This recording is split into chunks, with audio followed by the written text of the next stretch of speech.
Pour la bande originale du jeu, on a essayé d'être For the soundtrack of the game, we tried to be very close to what is done in film. We were constantly asking at each place in the game, why are we putting music here? What is it going to say? So we focused the music on bringing emotion, which is interactive and supports the character's arc. I'm sorry, honey. I'm sorry. I'm sorry. You know I love you, don't you? You know I love you. We make games that are very narrative. We're really into interactive drama. So the soundtrack also had to go in that direction, supporting the three characters' very different stories. We really wanted three colors, three musical sound identities, and from there, having three composers made sense, since the story of Kara, Marcus, and Connor are all completely different.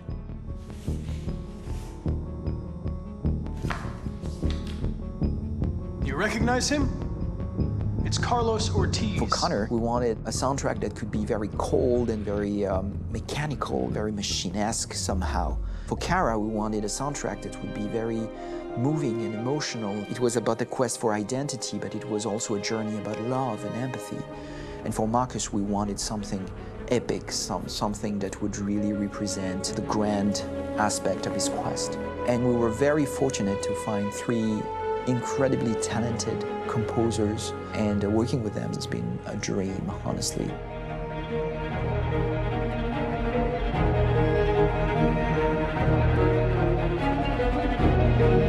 My name's Philip Shepherd, and I'm a composer and a cellist and a producer. And today we're at Abbey Road Studio One, which is my favourite studio in the world. And today we're recording the soundtrack for Kara from Become Human.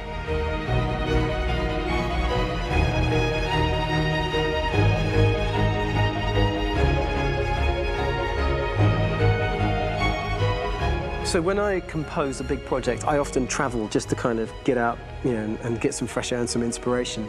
And I go hiking and traveling in Montana a lot. I had a log fire in the room that I was staying in, and the flames were kind of making absolutely direct music. And it became the basis for Kara's theme, and it sounds something like this.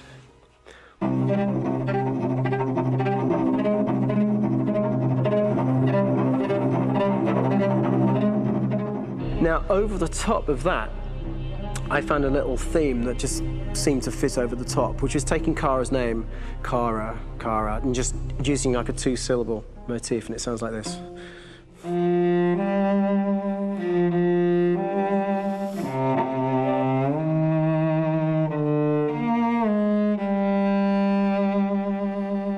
going to pull through this, Alice. As long as we're together, nothing can hurt us.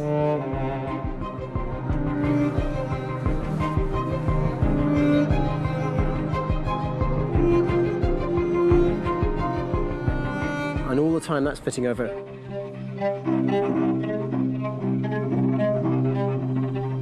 So it kind of works in lots of levels. And in fact, every single theme in the score has one of those elements built into it, and it becomes sort of the DNA of every single tune.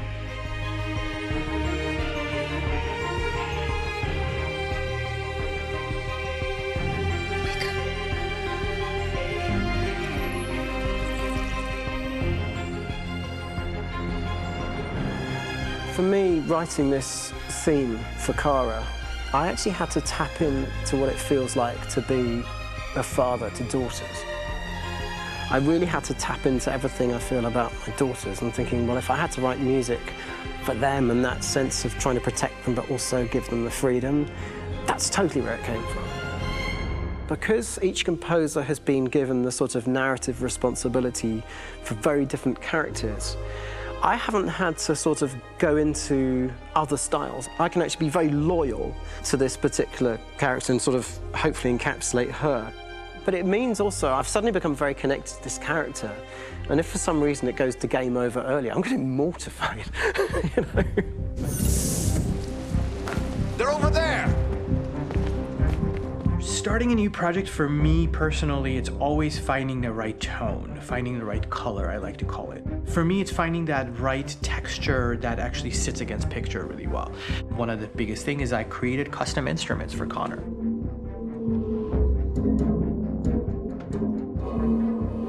I pulled pulled out all my vintage synthesizers to be able to capture this robotic person, if you will.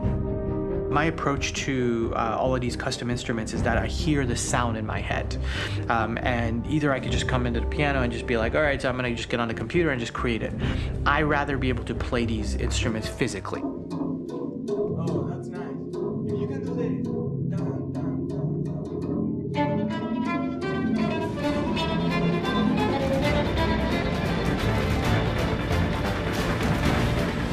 As soon as you see Connor the first time, there is a really interesting thematic idea that you hear, and that's just made out of a Moog synthesizer, but completely manipulated in multiple ways. And it's robotic. It has a little bit of an emotional to it. He's on his mission, so you feel that as well. So it just kind of gives you that cold, motionless, with a mission in hand that you kind of feel throughout the whole thing.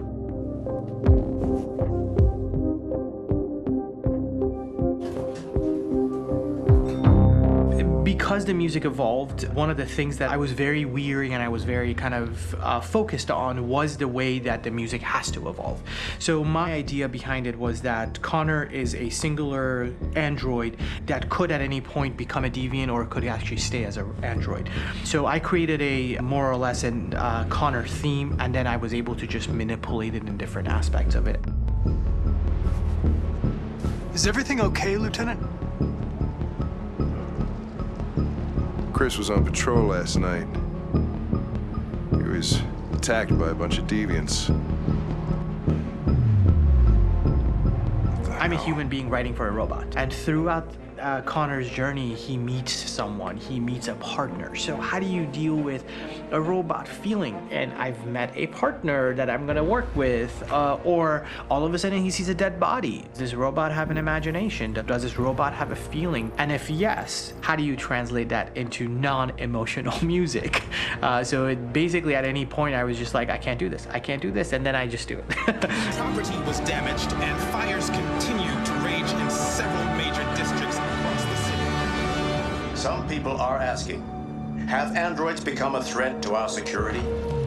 When I first started really digging in on Marcus, the one thing that I really tried to capture was the transformation process. You know, Marcus is this android that evolves over the course of the game and really goes from kind of figuring out that he's more than just an android. You know, he's starting to develop kind of a human soul in a way. Try to imagine something that doesn't exist, something you've never seen.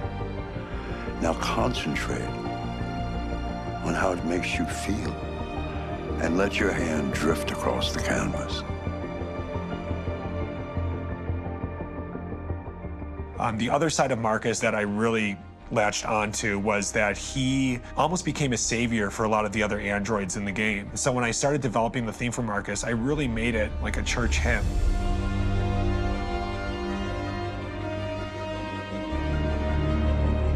I wanted it to be very simple. I wanted to make it a chordal melody. I really wanted to make it almost like a Bach hymn. The tough thing with that is it had to be recognizable. If I made it too complex from a harmonic standpoint, it would be hard, I think, for people to kind of pick it out and recognize it. It's very acoustic derived, but it's also been treated with a lot of effects and things to kind of put it into the space that I felt the sound should be in. It can be beautiful, it can be haunting, it can be extremely powerful from an action standpoint, and I'm really happy with the way it turned out. The music is there, but it's subliminal and it's emotional, and people are feeling it, and it's not distracting. And that's tricky with a game like this, where you have to have a lot of ins and outs like that, where the music kind of has to get in and out of these moments. This is a war we're fighting with the humans. If we fail, they'll destroy us. I think the game's been put together so well where I just wanted to make sure that I wasn't ruining the emotion.